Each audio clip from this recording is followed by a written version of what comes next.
My parents actually gifted me this beautiful thing called boredom. What sparked your curiosity? I did not go to fashion school for 4 years where I just sat and I had to submit so many drawings. But that clearly told me that I like the business of fashion, not just fashion. Celebrity or one person that have worn your designs? When a Paris Hilton chooses to wear a stylist, it was Mohit Rai, he's a dear friend, and he was like, she only wants to wear your outfit. He had to tell me about a topic that really actually intrigues me is love. This is the most interesting answer I've gotten to this question. Whenever I have a creative block, I need music.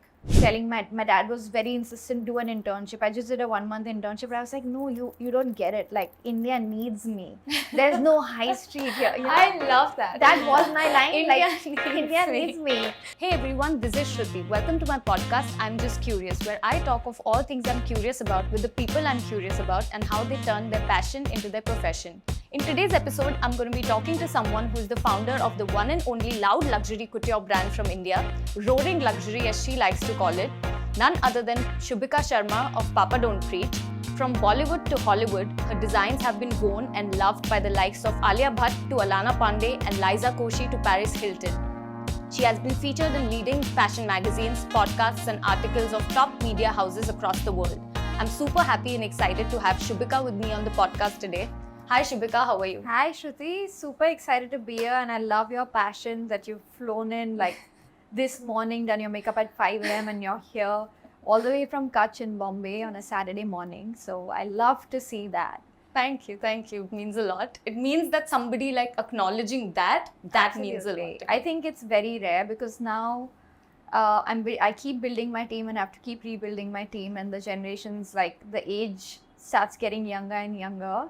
So to see this kind of commitment is refreshing, to be honest, in 2023. That coming from you means even more to me, And let's start from the beginning, What sparked your curiosity? What did you dream about as a child? Did you always want to become, get into fashion, or what did you dream about when you were a child? I actually really love that question. Nobody has really asked me like that, because I like to take people back to my childhood.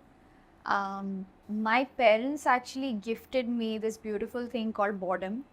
I grew up in Navi Mumbai, New Bombay, at that time we called it, and it's really far away from where the city was. And when we lived here, there was just probably one store that sold clothes, one store that sold stationery, and we just had school and we had friends, and I could cycle to school, and it was like a half an hour kind of a cycle ride, but it was just so safe to do that.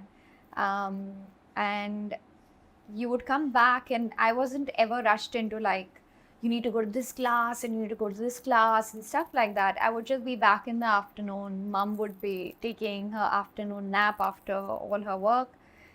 And in those moments, what I was gravitating towards very naturally was colors. Okay. I don't really have great hand skills. My team asked me never to say this. Don't say that you can't sketch very well, but I honestly can't. It has always come to me as visuals, as excitement to make something with my hands. So I would cut up my cargo pants, make purses out of the pockets, try to embroider it with a flower that I would pull off of probably mom's curtain, and I would stitch it on it. My happiest time used to be when mom used to pull out her sewing machine because she had to do some work on it, but she would let me take a go at it. And this was really early on, when I was 6, 7, 5. And the most important part was that each time I made something, I wasn't just happy with how it looked. I wouldn't just put it on a shelf and move on. I would come up with a plan to sell it the next day. Right. So I would go to school and I'd try to convince my friends to buy it for 100 rupees, 80 rupees. I don't remember anybody buying it. But that clearly told me that I like the business of fashion, not just fashion. If I just like the designing part of it or the fashion part of it, I would have a lot of fashion magazines. Although at that time we wouldn't know where to purchase it from here. Or probably I would just be dressing up my Barbies, which I did, but it would stop at that. But I wanted to sell it. I wanted to make stuff somebody would be like, I'd be like, this pocket actually opens, it as Velcro. You can use it as a bag. It's very lightweight. Yeah. So I had a plan. But I think then the exposure to a lot of American media happened. There was this one library really far away from home that I would like walk to and get a lot of books to read and devour. And that time they were like these, high school romances, and then you kind of be like, okay, maybe I wanted, and then I just started reading so much more, and I would read John Grisham, and I'd want to be a lawyer for some time, and then I would watch Ally McBeal, and I'd want to like be that kind of a lawyer for some time, and then I'd read Eric Siegel, and I'd want to be like doctor and a neurosurgeon. So I went into that space of like, I actually don't just want to do fashion for 4 years. I want to do everything, and You because of basically that- were an explorer. Like you. Yeah, I think that I was a dreamer, and for me, like any new path that I picked up in my head was beautiful. I could imagine myself there. I could see the world. I was a storyteller from very young, so then I eventually ended up doing BMM because that is what a lot of us do when we want to do too much and we don't really want to do just one thing. And in that, BMM is mass media studies, and I graduated. I specialized in journalism, and I wrote for DNA for some time. Oh wow! And I wrote when I was 18, and that's when all the newspapers were kind of coming out. At that time there was just Times of India, and then suddenly there was like HD, And DNA is DNA. like considered to be like a hip. At that point, Yeah. it was brand new. Brand it was new. new. It was the first year of its launch, and that's when I started working. And I was in my first year of college when I started working there. And I can actually show you all my bylines there right then. Oh wow! I would love to see.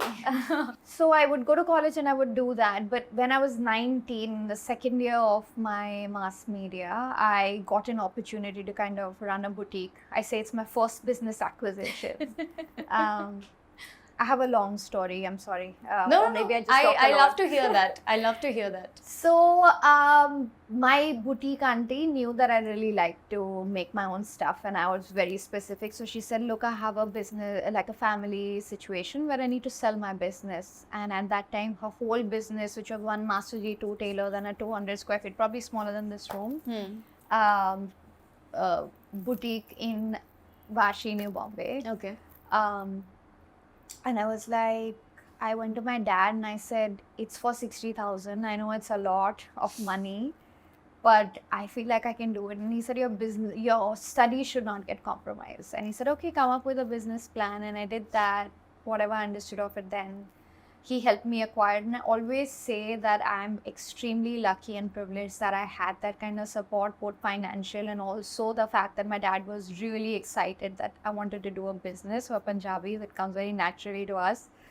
So I would go to college in the morning from like 7 to 1, and that was all the way in Churchgate. And I would drive back to the boutique. And in the boutique, I was doing I was making blouses and petticoats for aunties for like 100 rupees. Like for real? Yeah. Oh wow! Yeah, it was for 100 rupees if it was in cotton, and if it was Busy Lizzie, it was 120. If it was satin, it was 150. And even in that, I had to bargain so much. And so then I was like, look, I did that for 2 years till I finished my graduation. And then I said, I actually need to study fashion, because if I want to move from this, which I definitely needed to, because I didn't want to do blouses and petticoats.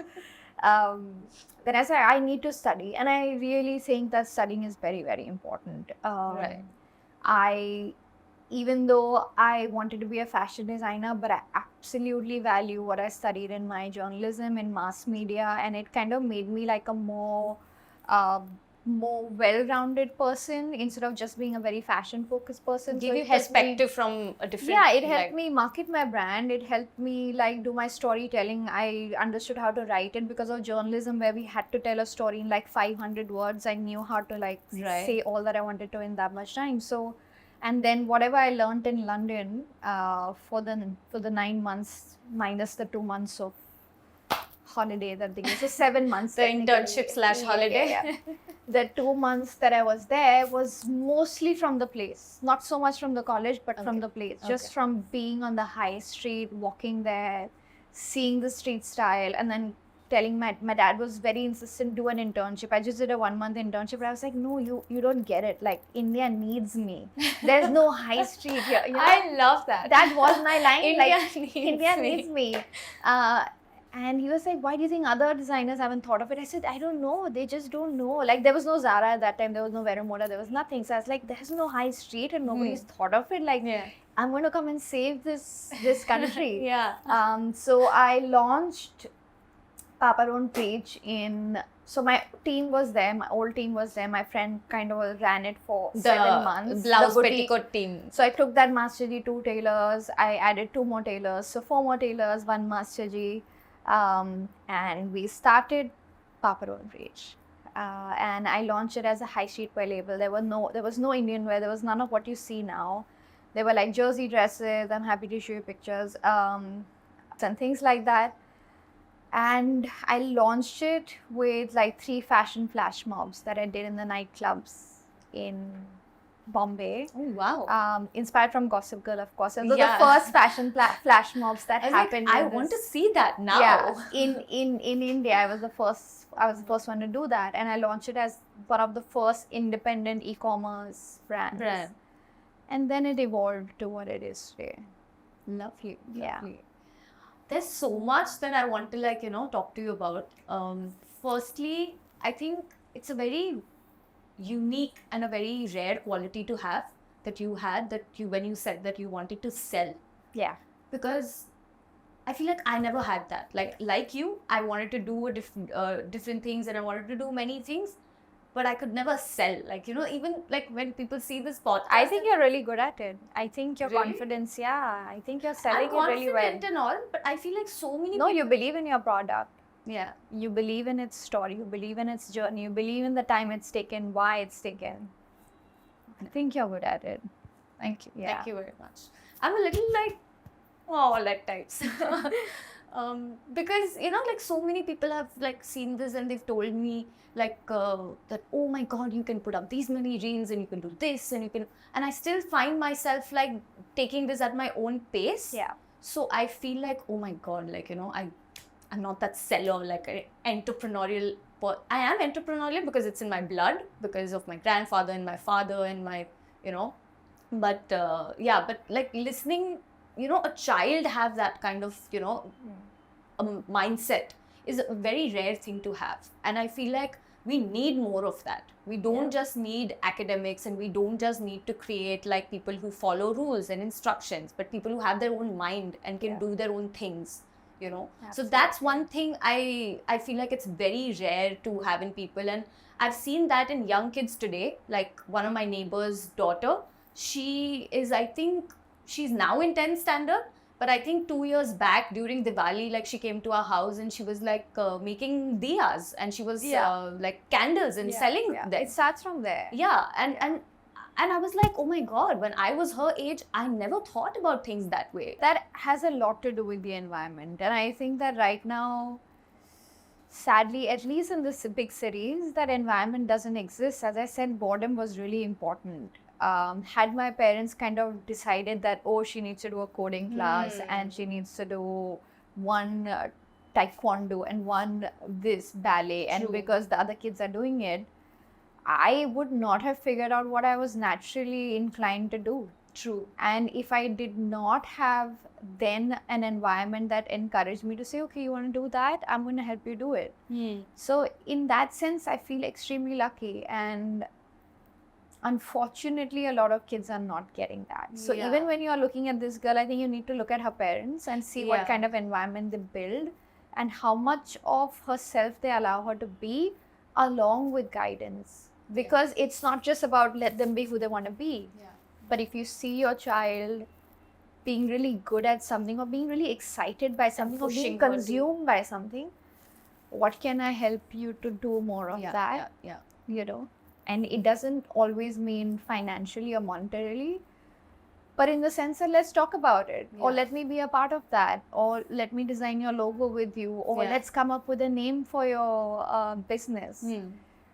I think if we can give that to children, there's no better parent. True, I agree. I agree that not just boredom, but I feel like one thing that anybody watching can take away from this is, be it a parent, be it a child, or be it anybody watching, or be it somebody who's passionate about something, that sometimes just letting yourself be will make things come to you, or will bring something to your head, because that's how I also created this. I didn't force myself. I was just watching podcasts all day long, or like, because it was lockdown and everything. And one day it just clicked, like, it just came to me that maybe you should do this. You watch a lot of and while watching, people will judge it. People kind of judge themselves when they're not doing doing something. Because I've done that to myself when I was like just watching podcasts. I'm like, what am I doing? I'm wasting time. I'm wasting. And now when I the see inner dialogue can be and now pretty when cruel. I see that something has come out of that thing that I used to call as wasting time, then I'm like, people should waste time. Like a little bit of time wasting is good sometimes. Yeah. Somebody asked me in one of my, I was addressing a big group of young mums, and they were like, Shubhika, do you still get time to be bored? And I was like, unfortunately, I have to plan that now. Like, for me, boredom now happens when, okay, I will be able to switch off my phone from now to now, or I travel to a place where there's no network. That is also a luxury, right? To get bored. And I think even for parents, it's so challenging, because I was speaking to another young mom, and she was like, now my daughter is 3 years old, and her teacher is saying that, oh, she doesn't know ABC, and she doesn't, and there's so much competition.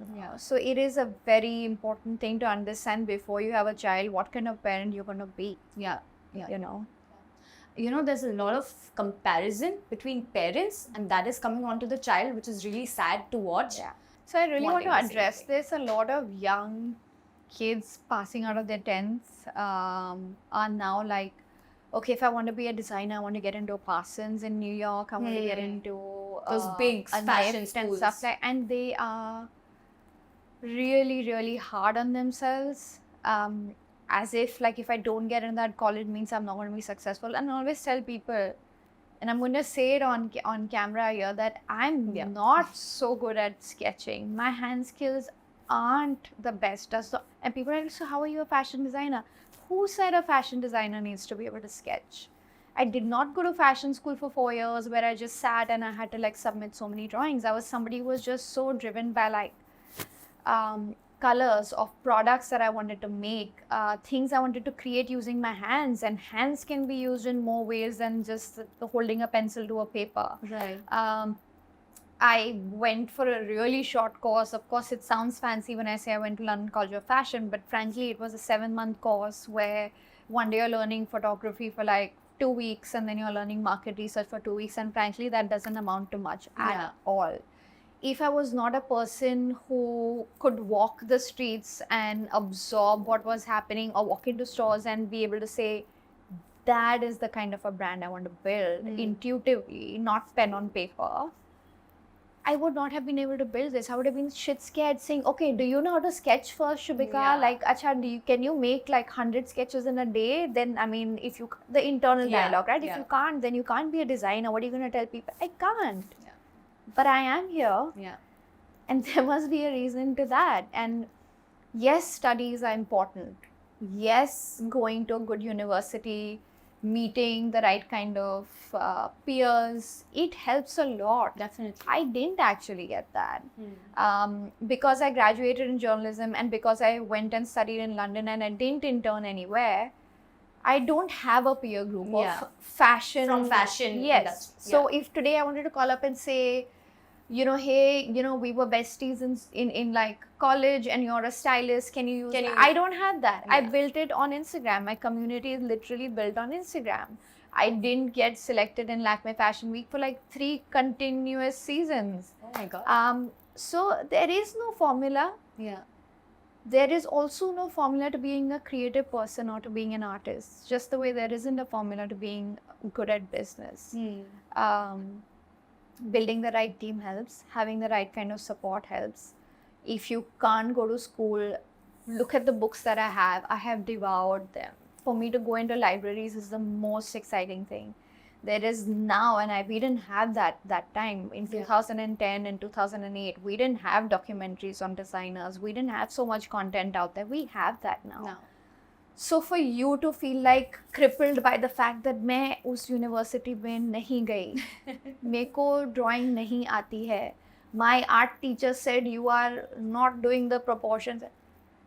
Those are important, but they are not everything Yeah. at all. And I am like a living proof. testament of that. Yeah. At the end of the day, what matters is like what, from where you're drawing inspiration. Yeah. What is inspiring you? Yeah. You know, what is your why? Inspiration is also so abstract. Yeah. Inspiration is so abstract. I tell people, if I knew where my inspiration is coming from, I'd be sitting there and having a chat, or probably being on a podcast with inspiration. Hey, you know, Yeah. I want to have a chat with you because I need to do a collection. It doesn't. Yeah. It can't. It is a muscle. You sit there, you show up every day at your place of work. You just put your mind to doing it. Every single day you show up and you show up and you show up.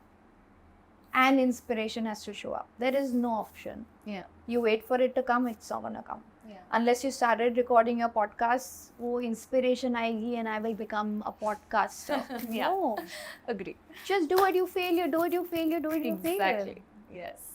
Because I know such brilliant people now who are doing corporate jobs and they're like, you know, I'm not happy doing it, but I don't know what else I can do, because you never got the time to fail. And not just fail, I think like you never took a chance, like, you know, and nobody's saying that you have to leave your job and stuff to do something and everything. But I think people should listen to this and, you know, they should be like, it all depends on, I did pharmacy and now I'm doing this. Most of my guests on this podcast have studied something and are Absolutely. doing something else. Yeah.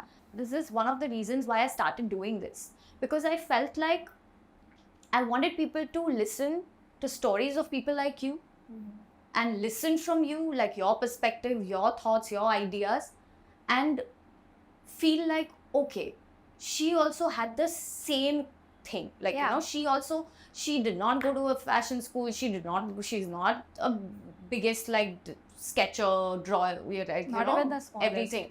But she has an instinct. She has an inspiration, and she can work on that. And she's enterprising and entrepreneurial, which also helps. That's important. Yeah. So I think you have to figure out like which and one I mean, is you don't need to be entrepreneurial, right? Like, Yeah. I tell my designers when they apply at Paparon Fish, I'm like, do you want to do the business of fashion or do you want to be a designer? design, because those are two different things. Very different Yeah. things. Or to, like, when I go to colleges and I talk to them, do you want to be a designer or run a business of fashion? Because once you run the business, you're not going to get to design. You're not going to get to design. I'm either like collection time, I'm either like removing 2-3 hours where I can, I'm like working till late or we're working till like 3 a.m. to get it done. But in your normal day of work, you don't really get to design. There's so much else. Also, because once you get entrepreneurial, design, like creative work can only happen if you don't have this thing attached to it, or a certain. I don't agree You know, with that.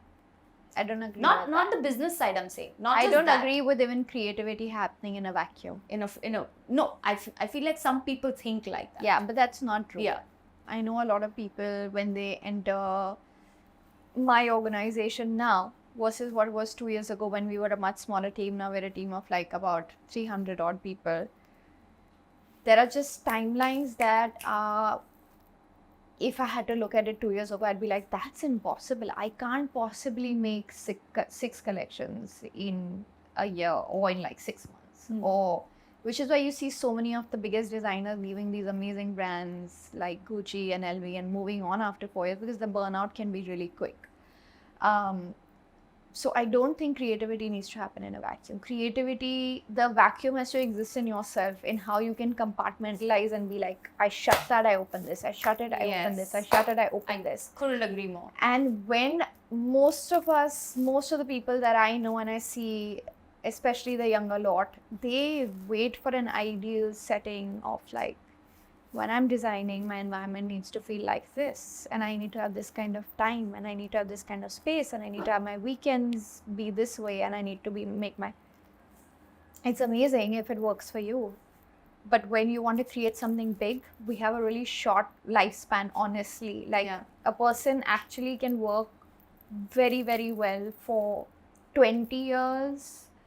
Or if you're somebody who can stretch it 30, 35 years, but that's it. Yeah. In 35 years, you want to build a legacy, you want to build a brand name, and you want to have your fame and have success. That's a very short time frame. So if that's a choice you have to make, it isn't one or the other. Like you're saying, you have to be entrepreneurial. Not everybody has to be entrepreneurial, but for people who choose to be, you have to know that you only have like 20 sweet years to do all the work that you want to do. Whatever you learned up till 20, to utilize that in your next 20, so 20 to 40, and then 40 to say 50, you hope to see some fruits coming back, but you still need to give it another 10, 15 years for you actually to see some kind of a peak,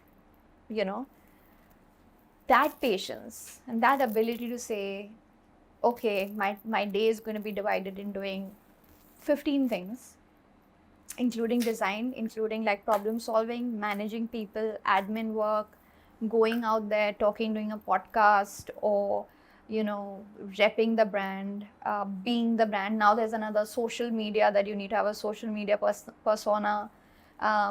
You will have to say that I will have to do all of this. Right. If I want that fame. People start with, I want that and I want to be that, but not like this.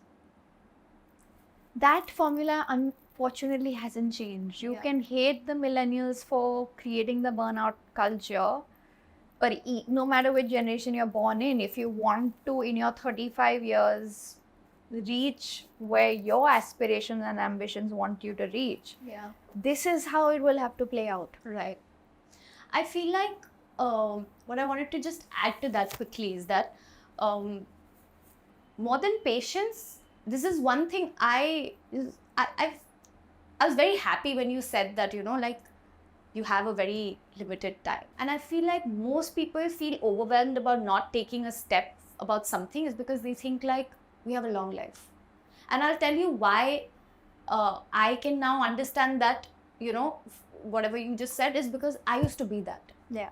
I used to, and this changed after my grandfather died. Before my grandfather, I used to be like, this is always going to be like, this is always going to be like this. Yeah. And then he left. Yeah.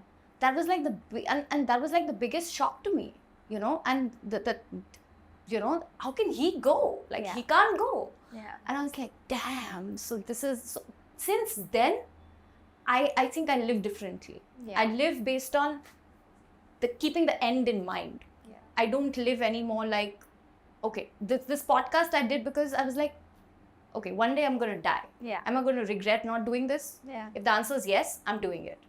Sometimes people say that if you want to say something to someone, or you want to people are so scared nowadays to do things and to and I'm like, if I want to say something to someone, I just think about it.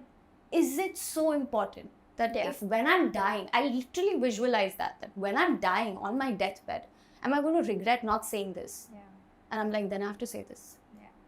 I think I lived like that until I was 30, and I want to say people something on the day of my 30th birthday where I was like sitting in this beautiful hotel in a beautiful hill station, but it was like a penny drop moment that this cannot be my life. Yeah. And if you looked at it, there was actually nothing wrong with it. But there was something very, very wrong with it, because something inside me said, no way. It took me that long, exactly, for me to, and I think that it's, from my experience, I'm going to say it's a very Indian girl thing, if I have to really narrow it down, to say that. In what way? We're told that we have to get married at like, start looking at 24.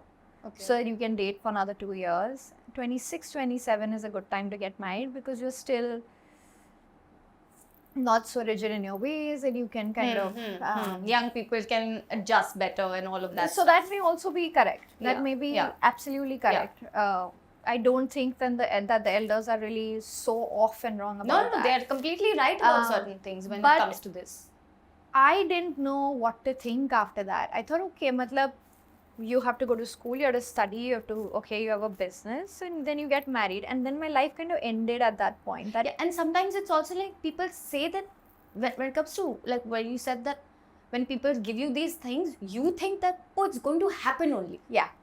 It No, doesn't but- just but, happen. I mean, I didn't know what my life would be beyond that. Yeah. And then you just, there's another birthday and another birthday and another birthday, and you realize life is actually going on after that point. And What's is my plan? this, yeah, is this who I wanted to be today, or is this who I want to be right now? And what happens to all the years in front of me? And that's when you kind of realize two things, that life will keep changing and life will keep going on. Yeah. The biggest change in your life, that you losing your grandfather, me going through so many personal Ups and downs. hardships, like defining ones. For me, it was like, this should be the end of the world. Yeah. That's it. Matlab, now after this, The world should stop existing after but this. no, but like, it's going on. Yeah. I'm going on. Yeah. I'm waking up the next day, and I'm waking up, and I am. Yeah. So then, if life has to go on, what is my plan with it? So I think this moment comes in people's life, if you're lucky. And Yeah, I if think you're that lucky. if you're lucky, it comes. And if you're lucky, it comes early. Earlier. Exactly. You know, some people get it much later in their 60s, which is why you see a sudden switch in their personality and they go into something. But it happened to me, luckily, at 30. Yeah. And that's when you start taking control of your life. That it's not that my parents will look after me, or it's not that if I just get married, everything will fall into place. Yeah. I'll have to do it. Yeah. So who am I and what do I want? Yeah. Yeah. And that's when life begins. Exactly. That's Yeah. when it begins. It Yeah. begins. You start living. Yeah. Like I think of this a lot. Like I feel like I started living after these two key moments. One is like when I lost my grandfather. Like I think I died after I lost my grandfather, like That's inside. And I started living again when I went to Paris. Like that's another whole story. We're not going to get into that. But like I Yeah. literally like my life is like before Paris and after after I went to Yeah, Paris. you can mark it like Yeah, I can. You Yeah, and you know, like, and I feel like, oh my god, like this is like I'm living now. I'm literally like living, breathing, like, and now I'm. and like, I'm hurting and I'm falling Yeah. and I'm succeeding. I'm in pain. I'm crying. I'm feeling happy. You can actually see your life like a book. Like it, I can see yeah, a third person view. If I'm reading myself, today Shubhika is happy. Today Shubhika is depressed. Today Shubhika can't move. Today she wants to go to work. Today she hates her work. And I can read myself like that. I didn't have that view on myself earlier. It was just so enmeshed into everybody else that I wasn't taking responsibility for myself, accountability for myself, my future, my everyday. Great. I'm just loving how the way our conversation's going. Yes, But yeah. coming back to, you know, you came back to India because India needed you, Yeah. and I To agree save with that. India. I agree with that now. I don't know if I agree with it now, but at that time in my 20s, it needed me. I had to No, save it. I agree. It was my duty. I agree. Yeah. So you came back and you started. How did you start? Like you said that, oh, you had your own karigars and everything. So that's how you started. And so it was like, since the beginning, it was like Papa Don't Preach, or how did the name come about, and how did, you know, you start like branding it and everything? When I was 19, I called it Firefly. Oh. Yeah. When the boutique was pre-London, I called it Firefly. Pre-London. Yeah. And then when I came back and I was like, I actually don't want to put my name out there. I wanted to create a brand name that could live after me, beyond me if it had to. And it could also, I didn't want it to center around me. Because I didn't, after my boutique experience, I didn't want to be the face in front of my clients so much. You know, Okay. negotiating, bargaining. I'm also not good at selling. If somebody says please to me too many times, I'll often give them a discount. My team does not allow me to be on the I sales have to floor. say please to you to come to Gandhidham then. That I'll do. I give in. So even now they don't put me, even if I meet a client, I'm like, I don't talk about the pricing or any of that. That's the team handles. I can help you with the design and stuff like that. So I wanted to create a brand that could be an e-commerce brand where I could service people without having to face them. It doesn't play out like that. That's what I'm saying. Like when you're younger, you just kind of imagine a way I'll to just design somewhere and a there way will be to cut off yourself from everything. Yeah. even today, after 12 years of doing the brand, I just have to be in everything. Yeah. You have a wonderful team that supports you, but unless I know what's happening everywhere, it doesn't work. It's uncomfortable, but you have to like make yourself used Yeah, to there are that so many days I'm discomfort. like, why should I have to do it? Yeah, like Yeah. really, like I don't want to do it, but you have to do it. Yeah. And that ability to say ki, because it's mine, Yeah. because I feel responsible for it, I'll do it. Yeah. And when you are joining an organization, even if you're just joining to do a job, probably you want to do it. Nowadays, for people, if they've done a year at a place, they feel really cool about it. There was a time where people would put in like 10 years and not think so much about it, because that was the culture back then, that it became your work family. But now people like 1 year done, I move to another place. 2 years done, I move to another place. Come on, I've been here 3 years. How can I be here for 3 years? But I'm like, the first year you kind of just learn what's going on in the company. Yeah. Like, where do I fit You in? observe. You observe and Where absorb. do I fit in? What is my expectation of them? What is their expectation of me? What is the potential of the brand? What can I add to it? Second, so there's a lot of training that goes on in the first year. Second year is where you can start applying. Now you're like, okay, Yes. now you listen to me. But second year you'll learn, like you'll make a lot of mistakes. Things will happen, won't happen, will stick, won't stick. Yeah. Third year is when you start actually seeing what I started. Because when you're doing brand deals, you're doing collaboration, things like that, they take a really long time to play out. You're leaving in a year. We've spent the time training you. What have you learned? Because in the next organization, it'll be a different set of like culture or like environment. I think 3 years is basic for you yourself to see, I started this and this is where I took it. But people now don't have that kind of patience. I don't know where this point started from. It started from, we were talking about how did the name come about? Yeah. And, So it was called Firefly. And then when I came back, I was like, it has to be cooler because, and I knew that it had to come from music, because most of my, whenever I have a creative block, I need music, and it could just start with a line, because it has to start with a story for me. It has to start with a character for me. It has to start from a mood.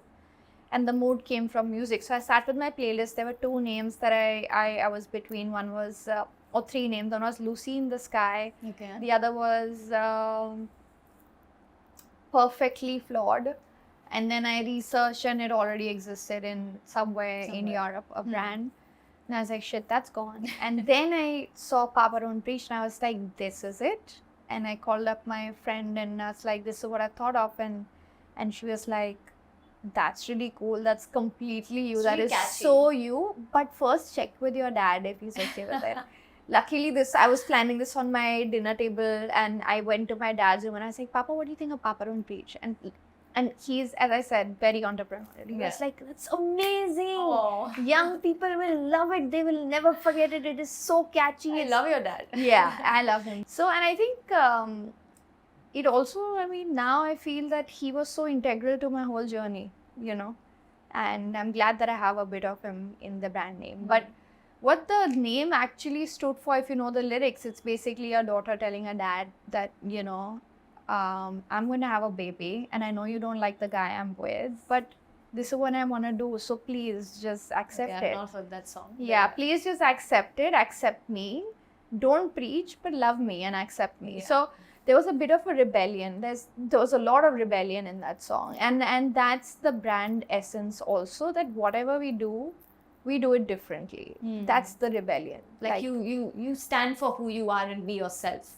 Yeah, and that's very hard to do. I think who yourself is constantly evolving. Yeah. But the rebellion is that I love this, but this is how I'm going to do it. Yeah. My version of it. My version of a lehenga. My version of pockets in a lehenga. My version of like sneakers, stilettos. Or, my version of snow globes walking down a runway where there's snow around the shoes. So that is the essence. That is the DNA of the brand. The name really fits beautifully. Like, I don't have to, I think a name should instantly inform people of what the brand is about. True. And I just felt if I write Shubhika Sharma, I'll have to first really help generic you that- understand ki Who Shubhika is who as a am person. I? Yeah, what do I stand for? So yeah, that's how the name came about. Talk to me about, now you started the brand, as you said that, it's been 3 years, the brand is doing well and everything. 12 years. No. We were on the 3-year story. Ah, okay. Yeah, like that. Right. That way it's been, of Yeah. course, 12 years. Yeah. But like we've reached to the 3rd year of your journey. So from here on, like now you've learned and now you've done, what was that one significant moment in the journey where you had reached and where you're like, okay, this is getting big, this is getting somewhere. A lot of people ask me that, but I don't think there's ever that moment. There's no, you Never. feel like there's Never. one There is particular never a moment, because in a day I tell people there is not a day where I've not had a failure and a success. right. A challenge and a pat on my back. A recognition and at the same time like an upset client. The balance is beautiful, and which is why I think work can be such a rich ground for spiritual growth. If you actually have your eyes open to what am I learning constantly, Yes. what are the things that give me success, what are the things that keep me humble, what are the things where I can serve others, what are the places where others are serving me, how I'm serving the brand and the brand is serving me. So I think that recognition, when it's going on so continuously, there is no big moment.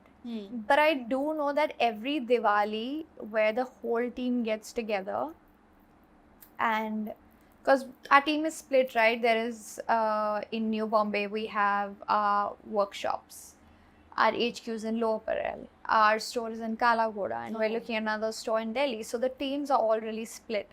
But in Diwali is one time where everybody comes together, and I think it's just the energy of that time. Yeah.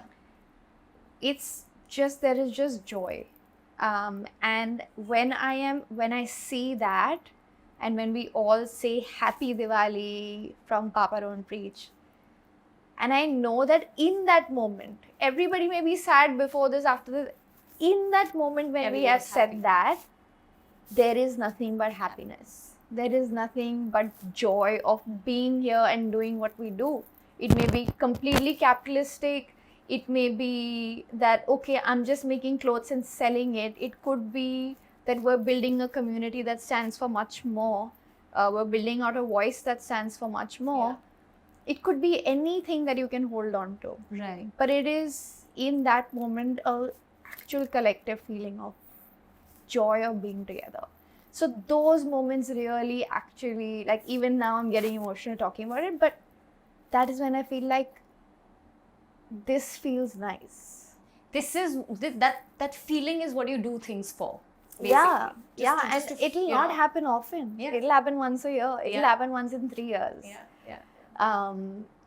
And to hold on for that, that's why patience for me is an extremely important word. Resilience is another. Persistence is another. Yeah. Creativity and all of that can be secondary. Yeah. If you have these things, creativity is a muscle that you can keep on Yeah. working on. Yeah, but of course, if you ask me, the big moments is, okay, when a Paris Hilton chooses to wear us, and she told the stylist, it was Mohit Rai, he's a dear friend, and he was like, he messaged me saying she only wants to wear your outfit. And I was like, and I was like, what's going, like I was like, no, that can't be. He said it's not fitting her.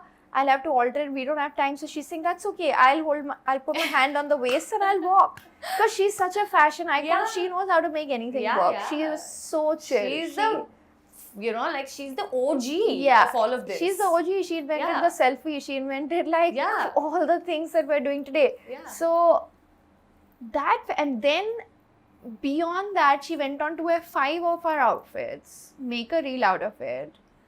And she sent me a voice note on our page saying, thank you so much for the outfits. I love it, the embroidery, the workmanship. And then I met her at her party and I was like, I'm the designer. This is my team. Yeah. And she was like, calm. And like, she was saying, everybody, these are the guys I wore. And that is when I felt like, if my work can speak a language that somebody else can hear so clearly, distinctly, and love it for what it is. Those moments do feel special. The people who appreciate you, if that person can see you, like Mindy Kaling can see us. Each time she meets me, the way she talks to me, I'm like, You thank know you. me, like you're No, seeing no, me. I'm like, no, thank you, but you're so awesome. She's like, no, you're so awesome. And those moments feel really special because it feels like we did something.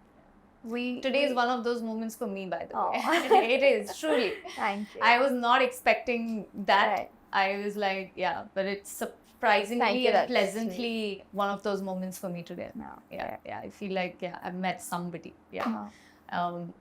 Talk to me about, like you mentioned, from Paris Hilton to Mindy Kaling and even Alia Bhatt, Alana Pandey, everybody loves your designs. I you don't know about that. Yeah.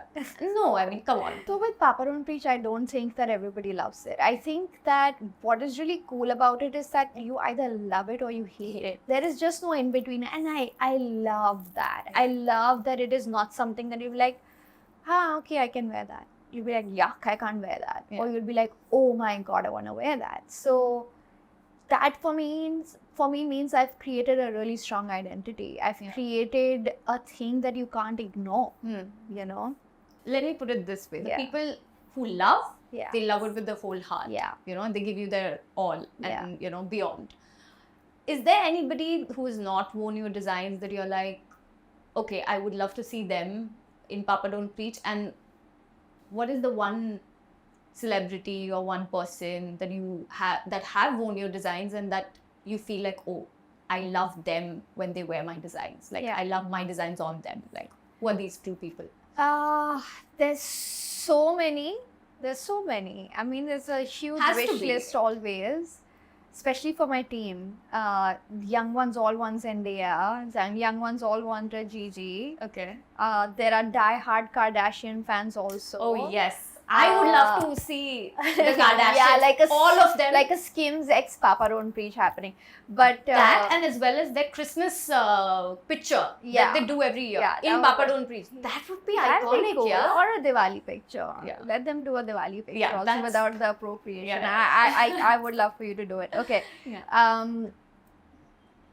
But for me, I think I absolutely love Kiara because we started together in a sense that she really, really loved what we did. And which is why she just looks so effortless in it. So I'll always say Kiara first. I loved Alia Bhatt in it because again, she's so effortless and just so Yeah. easy in whatever she wears. I would love to be on Deepika simply because like if she's a goddess on Yeah. the screen. So yeah, these are things, but yeah, it'll happen. Yeah. Talk to me about your latest collection, Shore. It deserves all the show it is getting this Diwali season. What was the inspiration behind that collection? I think the inspiration was the people talking to us on DMs, on Instagram. I always say people that until 2 years ago, I was managing Instagram completely, like right from like uploads to responding to DMs and stuff like that. So my ear has always been on the ground. And there were just I know that mine is a brand that is very colorful, which feels very young and it feels very fun. So a lot of young people kind of gravitate to it in a sense. I don't want to use the word young, but I know that a lot more people want access to it in terms of pricing, They also want access to it that they should not have to wear it only for occasion wear. Like they should be able to wear it for even like a Ganpati Puja or a card party and stuff like that. They don't want the heavy lehengas. Yeah. So I didn't have anything like that. So we worked very hard on the prints so that we could come up with something that was still very Papa Don't Preach and it didn't feel like any other brand. Because now if you look at like festive print of all the brands, like everybody is looks doing the prints. same. Yeah. So that took us really long to kind of find our language, and it's still evolving. The next one will be live in Feb of next year. Oh, wow. So you will see that. That'll be a more evolved version of this. It'll have more designs and cuts. That'll be more inclusive for all body types and things like that. So that was the purpose, that now I want everybody to be a Papa Don't Preach girl. I don't want just the bride or the sister of the bride. I want everybody to have access to it, to enjoy it, and to see what it feels like. Yeah. So that, I think most people would also, I think, look at your brand as a way of self-expression. Absolutely. You know, and that that's is the word. That's a big deal. Yeah. You know, to be able to do that, because I feel like I express myself through clothes. Yeah, I tell people that there was a point where I started belittling fashion in a sense that what is it? You know, it's just clothes. But for me, I'm an introvert. I don't really like to go out to events and social events and things like that. But the second I put on a Papa Don't Preach outfit, I am able to switch into an alter ego that can go out and do this and come back. Yeah. So when I started experiencing the power of when I put my feet into those shoes, when I put my arms through this, and when the embroidery sits here, something shifts. I'm not me. Yeah. And now I am equipped to go out and be this person and do this job and come back. So I always say Papa Don't Preach outfits are like a superhero costume to me. Yeah.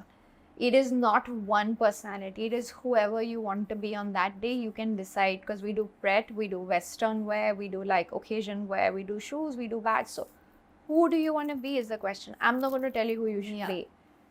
You can pick who you want to be from Papa Don't Preach. Yeah. And that is actually very, very empowering. Fashion is. Yeah. So it isn't something silly. It is an extension of, this is who I am. Look, you know, enter a room. This is who I am today. It is speaking a lot about yourself without saying even a word. Yeah, absolutely. Like, It's your business card. Yeah. It's like, you know, in like how those ladies were in that movie Sex and the City. Yeah. You know, those Arab women. Yeah. They were wearing all these design Burqas outfits under underneath the burqa.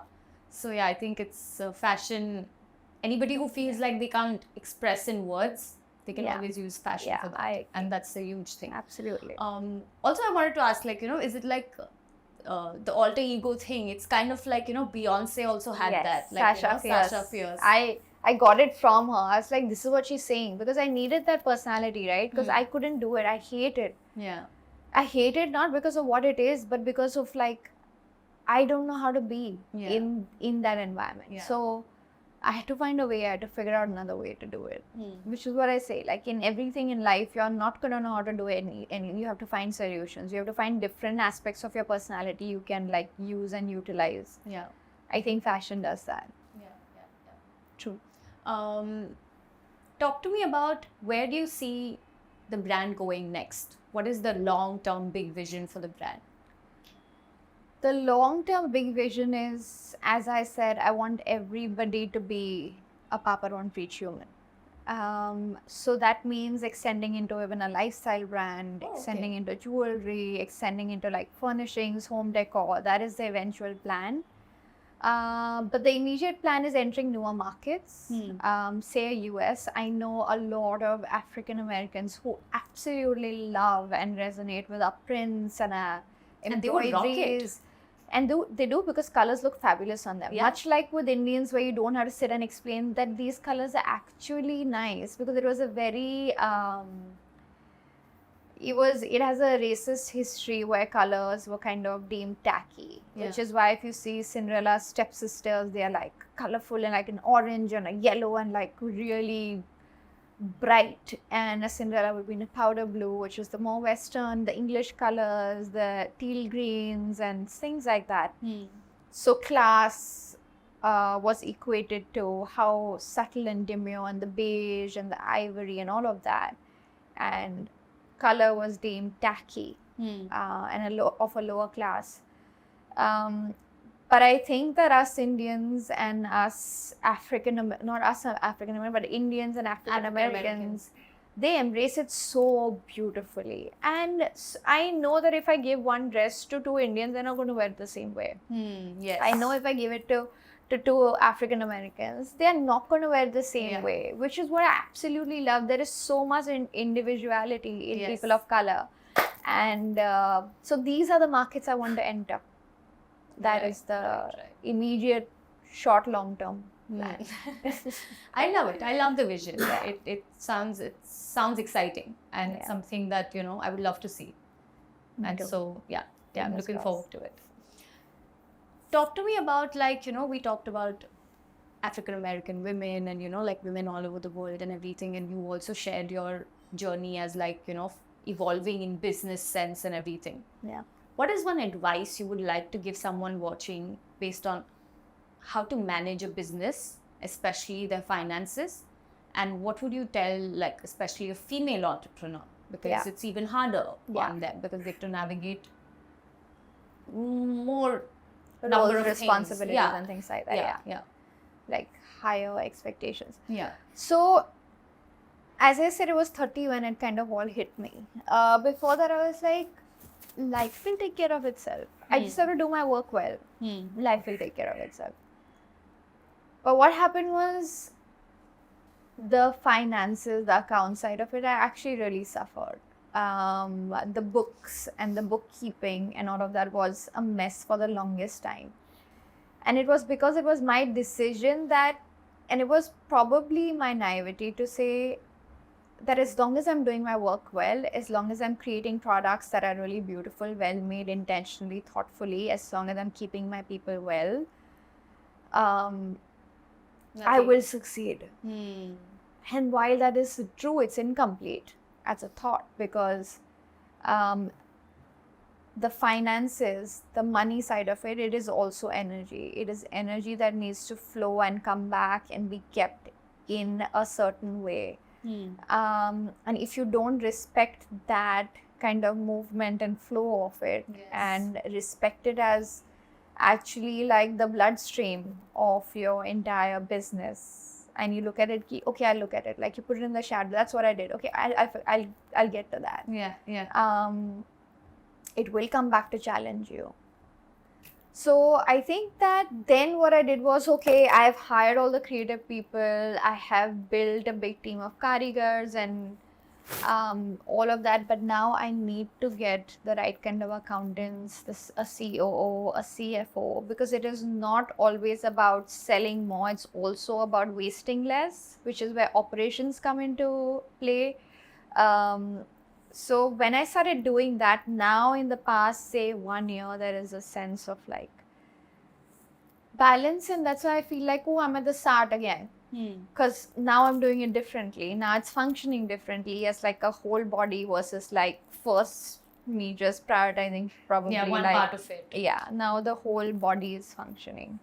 So for girls, it is all the more important, because I think what Indian parents tend to do, and which is really sweet also, where they are so protective and they are so giving, and they take it as their responsibility to secure the girl's life, and then to think that, okay, then she'll get married and somebody else will take care of her. It's very well intentioned, I think. Yeah, I agree. But it is again an incomplete thought, because you have to keep with the times, and you have to also keep with the reality of how your one lifetime plays out, that there will be times where everything will flip 180 degrees. Your parents will age.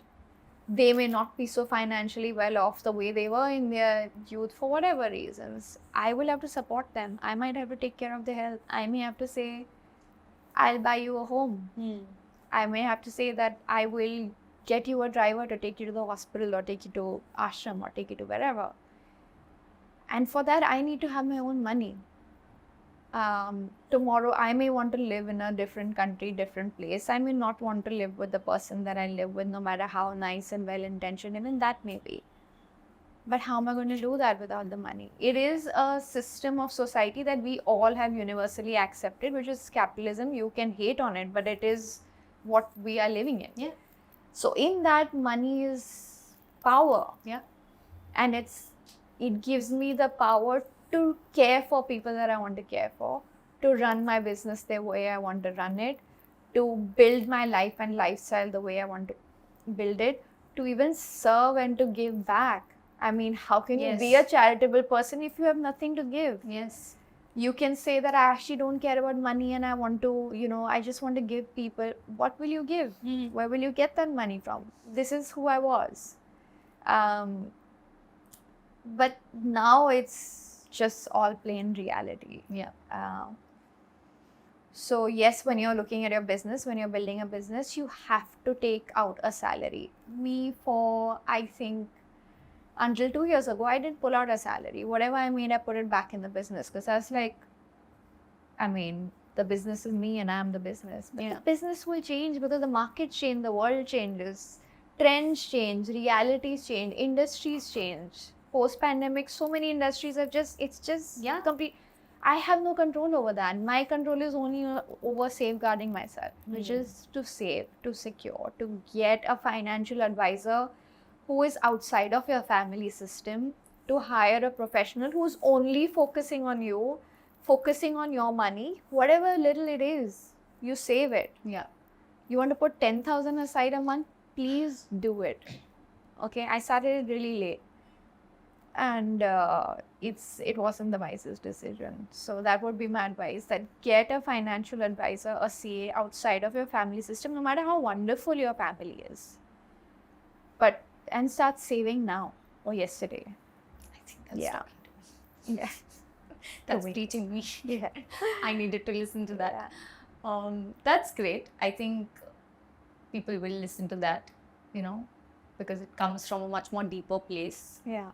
and everything. From experience. Yeah. Yeah. I agree. Now we'll move to a little bit more fun segment, Okay. which is called Curious I Quick thought it was Five. fun all along, but okay. Yeah, this is like curious fun. Fine. A little more. Yeah.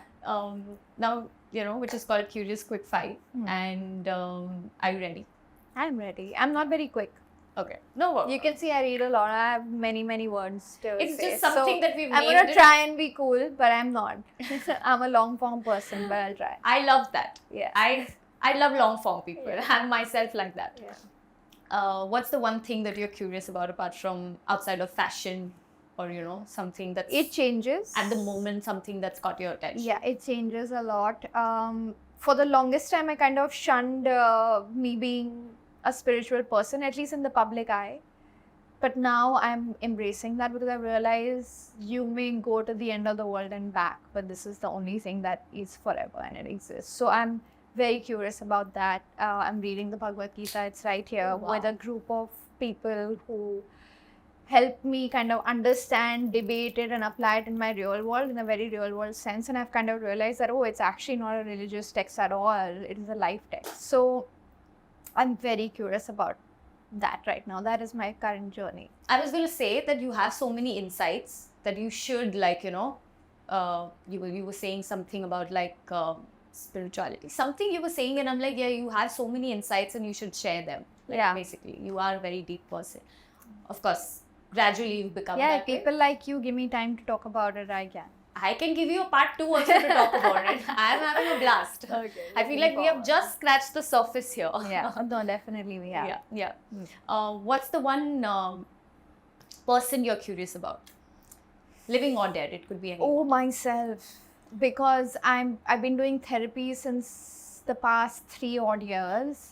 And people would think you go to a therapist to solve for an issue. And I did go to the therapist to solve for a problem. And now I don't have a problem per se, but I'm just like, that's what, that's Getting to what it know is. yourself. It's just a aha, oh my God. If you find the right therapist who can make you do your shadow work as well as your light work, nothing like it.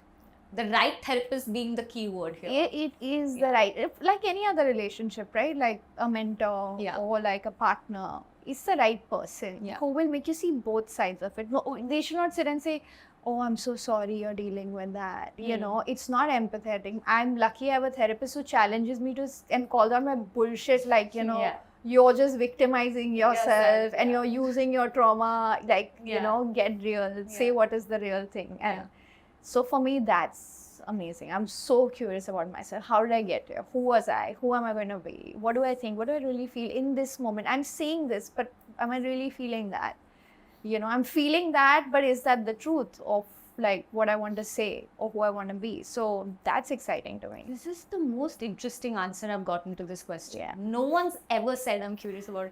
I love that. Because that would be seen as a very narcissistic answer. But if you look at it from a lens of if I understand myself, that's what I was giving advice to somebody yesterday. They were like, I want to start a social media channel on a very political channel, but what kind of a team should I assemble? I said, you have to assemble a team, maybe a psychologist or a lawyer who understand people really, really well. Right.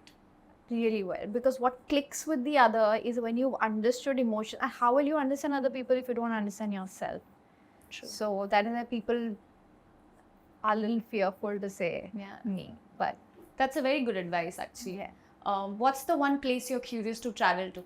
I don't know why, like, Italy has been calling me. It could be Instagram and all the reels that keep showing, but it is. Ever since I saw Eat, Pray, Love, it is Oh my Italy. God. And then, of course, it would be Bali, it would be Bhutan, it would be Dharamkot, it would be places like that. Because I think those are the getaways that I do to cut off from work here. And I think India is spectacular. Yeah. I've just started, and I'm like, that's what, you know, when you're younger, you don't get it. You just want to go outside. There's like but this- India, Maharashtra is beautiful. Like Nasik and Trimbakeshwar is stunning. Okay. So there is a lot of places, like lot. But And right now now, it's getting developed, so you know you have more accessibility, Yeah, yeah. Like Airbnb has helped a lot. Yeah, Yeah, true. it's not an ad. I mean, if they want to, I They wouldn't want mind. to, yeah. We wouldn't mind. At all. What's the one book or author you're curious about? Since you're a big reader. I'm not curious about any author. I feel like authors, much like myself as a designer, we're just instruments. Like, as you said, you feel like there is a work you do. I think a story kind of flows out of you. Even if you read scriptures and all the sages that have written these scriptures, they were instruments writing in. Yeah. So I'm not curious so much about the person, but Any books that have like I think for the when I was younger, it was Harry Potter, because for me Okay. it gave me a world that was exactly what I would have dreamed of, or hope to live, or the kind of school I wanted to go to, no matter how dark it was. And then I really enjoyed 40 Rules of Love. Again, not an ad, but it's like my most favorite, and it talks about it looks like a Papa Don't Preach has designed the cover. Thank you so much. I like love that. literally, but don't you agree? Yeah. Yeah. Now that I see it. Yeah. And I see my nail polish with it. But yeah, it is this, and it talks about the relationship between Rumi, and it talks about Shams and Rumi, and I would love to be in that time. Oh wow. So yeah, I think that this world is curious. Like, this intrigues me. That universe interests you. It transports me more than makes me curious, and I love What that. in a short, like, you know, thing, like what is it So you about? know who Rumi is, right? He A poet, right? a poet, Poet, and- philosopher, maybe. Yes. Yeah. Yes. Just to put it in English. And his friend, guide, mentor came in the form of Shams of Tabriz, and their relationship, and how a guru shishya, how a friend relationship, like across relationships, if you find any definition of any deep relationship, is what they both shared. And it was a very short lived, because Shams was then killed. So there is a deep exploration of love. Even if you listen to Rumi, there's everything surrounds love. And love is not romantic love. Love is also not romantic love. So just understanding love, if you had to tell me about a topic that really actually intrigues me, is love. Not in a romantic sense, Yeah. but even in a spiritual In a sense. much deeper- Even in a mother and child relationship. Yeah. So that is what this book gives you, 40 Rules of Love. That's amazing. Beautiful. That's amazing. Yeah, I would highly recommend it. I have a book that I wanted to recommend you since you're reading the Gita. Yeah. So I read non-fiction. I don't read a lot. I've read just a few books, and I've read this book called Principles by Ray Dalio. I have it. Work and life. I love it. You've read it? Yeah. It's one of my most I love it. favorite I've been, books. ever since I've read it, I've tried to write down the principles of Papa Don't Preach, but my ADHD keeps me from doing that. I tried to do that as well. I was like, I'm going to write all the lessons. No, but I'm not- let's do that. And I forget, and I'm like, yeah, I'll do it. It's an amazing. But then you have to write, you know, so that you Yeah. remember. Yeah. And I say that because, you know, while I was reading that book, I haven't read the Bhagavad Gita, but while I was reading that book, I was like, this is the modern day Gita. Yeah. Probably. You know, I mean, you can't. it really... teaches you how to. It teaches you a basic, you know, sense of like how to look at things, Yeah. which are so complicated in today's world. Yeah. But the book tells you that, listen, hey, cut the bullshit. Like, listen, like focus on Yeah, this. You but know? it was devoid of storytelling in some Yeah, parts. yeah. But It's with devoid, the Gita, it's very- does, which it gives you also characters that you can relate to, that you can hate, that you can love. So I think for me that's very important. Like learning then- from character Yeah. sketches also. But then I'm very anti-emotional Yeah. like that. I just want to get it straight to the point. Yeah, it'll take you to the point. Yeah, also. right. That's but why I love that Ray book. Dalio. I love Ray Dalio. I love that book because of that only. He gets to the point, and I'm Yeah. like, yeah, I love that. Yeah. Yeah. It's great, great. What's the one technology that you're curious about? AI, I think what it can do for design actually is phenomenal. So, and I'm really scared to get into it. But I think, that I would be curious about. I think there are no limits with AI. I Yeah. feel like in Yeah. any sector, in any field. Yeah. Yeah. With that, we've come to the end of our conversation with you, which seems like just a break until Yeah. we have our next conversation. That's how I want to put I it. think it feels like that to me also. Yeah. So, any last thoughts that you would like to share about how did you feel? You know, what are your last feelings? I think that podcast actually has to feel like a conversation between friends, and it always needs to be from a very curious lens on both sides. So I think that we managed to do both those things, and which is why I really enjoyed today. As you know, I had an appointment for half an hour ago with a doctor, Yeah. but I kind of pushed it because I was enjoying the conversation. You were very generous with your answers and with your time, and you were like very long form, na? no long form, but you were very But I like the patiently questions. and you were very like relaxed and you were not hurrying anything. Yeah. You were like, oh, I just have to do this for the sake of doing it, wrap it up and then go. That was not the vibe, which I really appreciate. Yeah, that. that's it. It completely depends on the person sitting opposite, and if they're really curious to know you, then I love that. I take that as a compliment and I'm 100% flattered. for sure.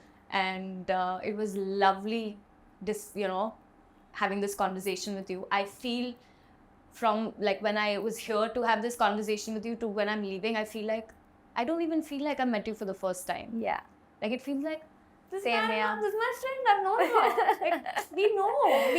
We Then you know it's been a we success. met, Yeah. like, so I feel that way, and I feel like I've made a friend, you Yeah, know. I same. feel that I was not hoping that, and it's one of the biggest rewards to get out of a podcast and the Yeah. work that I do. Yeah, is but I like- wish you all the best. I feel like your intention is very, very deep, and it's very clear as well.